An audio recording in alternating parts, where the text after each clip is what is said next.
Alright everyone, we start off today talking about Robert Hur's testimony, of course special counsel in the Biden documents case. Turns out he had a lot more documents than we initially believed. Some of them were highly classified. And I would like to discredit the defense that was given. And Hur is trying to lend credit effectively to the investigation itself, because, of course, in its official findings, they said Joe Biden was he had too much memory loss for them to prosecute him. Long and short, they're letting him skate for doing something highly illegal because of his cognitive difficulties. That brings up a plethora of problems, but one is not being mentioned often enough. I see very little reporting about it. Everyone's focused on, well, if he's not competent to stand trial for this, then he's not competent to be president. I agree completely. Absolutely, you are correct, sir. There's a side issue, though. The problem is that when some of these documents were taken, Joe Biden was massively younger. Some of them come from his time as a senator. Now, I've watched plenty of footage of Joe Biden speaking. Over the last few years, he stumbles around, he falls down, he doesn't often know where he is, he has to be led around by Jill Biden sometimes, or by a staffer or a Secret Service agent, and it's quite clear. He is a man in cognitive decline. Absolutely, he's got dementia, he's got Alzheimer's disease, and they have to amp him up quite literally with dextro or something like that before he gives most of his speeches. When they neglect to do so, he fumbles around and doesn't even know where he is. When they do jack him up, like at the State of the Union, he does the crazy amphetamine face, and everybody in goddamn knows that that's what it is. They just, the people that hate Trump more than they hate Biden don't want to admit to it. The other problem, though, is that some of the documents were taken when he was cognitively normal. As vice president, for example, VP Joe Biden was not always on par intellectually. He could be a fumbler of words. He would make gaffes. He walked up to Obama and said, well, this is a big fucking deal, and Obama was visibly annoyed with him and sort of pushed him away. It's like, Joe, come on, not right now. Fucking go away. It was funnier than anything else at the time. But he wasn't demented.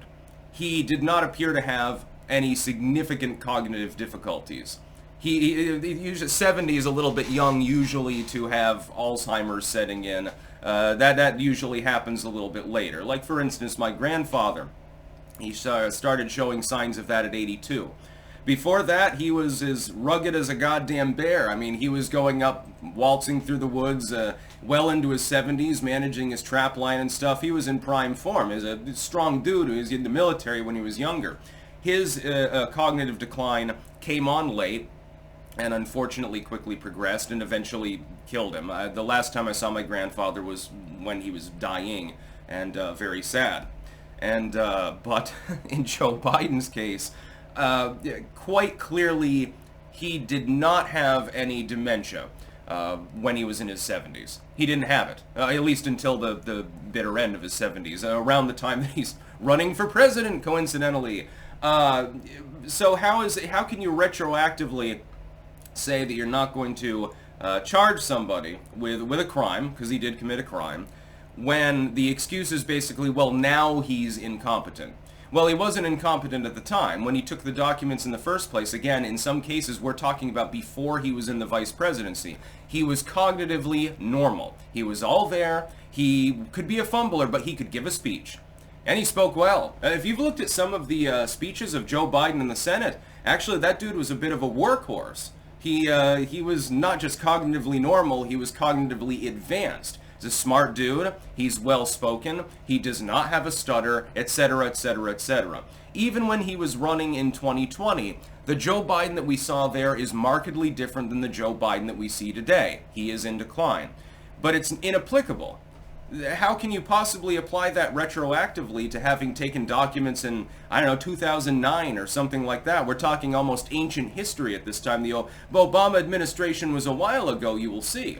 Well, that's when he took his homework home with him. He didn't have any dementia. The fact that he can't remember what a fax machine is now and doesn't remember when his son died or when Trump got into office is inapplicable to the situation. We're not talking about him taking documents now. And that would be fine, by the way. If Joe Biden decided to take a couple of classified documents back to Rehoboth Beach, as long as they're under lock and key, he's privileged to do that. He's the sitting president of the United States. Now that he's been president, if he decides to do that after he leaves office and still have classified documents, that's fine too. It's legal. Hence why Jack Smith's case is progressing so poorly against Donald Trump. Well, yeah, he took classified documents. He had them behind 2 locked doors in full coordination with the Secret Service and the FBI. We knew that he had them. There was a document retention problem with the National Archives, but other than that, there was no actual legal issue. He was the president. He was allowed to take those documents. I like how they're trying to attack Trump while defending Biden at the same time for doing effectively the same thing, only not having the legal privilege to have done it. It's definitely a double standard, and watching Nadler and all of these other morons there trying to defend the special counsel's findings, very, very vigorously asserting that it's Donald Trump that is mentally troubled and that Joe Biden is mentally normal, when that's the opposite of the findings of the report exonerating Joe Biden, is probably legally unhelpful, number one, and number two, very, very funny. It blew my mind the other day. Liberals were cheering Nadler. Oh, Nadler saying the quiet part out loud. Donald Trump is the one with mental cognitive defects. Well, then why does the official report say that about Biden, and why is Trump being prosecuted then? If Trump is incompetent to understand that what he did was wrong, why are you even... I thought that the litmus test was that you wouldn't put someone on trial if they were cognitively abnormal. So I guess, like, yeah, you murdered somebody 30 years ago, but we're going to let you go because you're old and feeble now. Sometimes we show largesse to people when they're, like, really, really far gone, like a Ron Jeremy sort of thing. Generally speaking, you still get prosecuted. It's uncommon for that defense to hold up in a court of law. Yet they unilaterally applied it to Joe Biden. Her's testimony effectively paints Biden as being a demented liar, and nothing more, nothing less. But it's inapplicable. It doesn't make any sense, because the crime was committed when he was cognitively normal.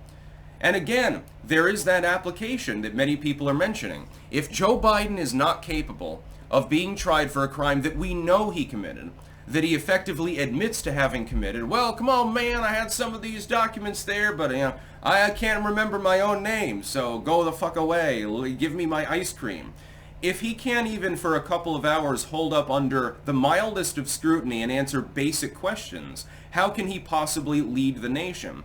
And to liberals out there, the 10 of you that lurk on the channel just to downvote the videos and look for something to report, how can you have enough cognitive dissonance not to at least admit that this is a bad idea? You may like Biden. Okay, you like the dude. Do you like Kamala Harris? I dare say half of you don't. Probably more than half. Because that's what you're going to get if Biden is reelected. Just to be clear, you will have a President Kamala Harris. There's a better than 90% chance that Biden's not going to be able to survive through his second fucking term.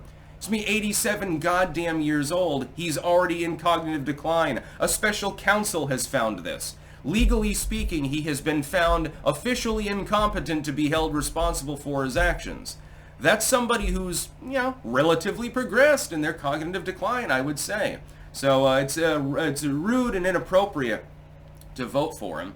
To re-elect him would be absolutely asinine and insane. Unfortunately, there are apparently a lot of psychos out there. Thankfully, based on polling, it looks like the majority of the population sort of understands that concept.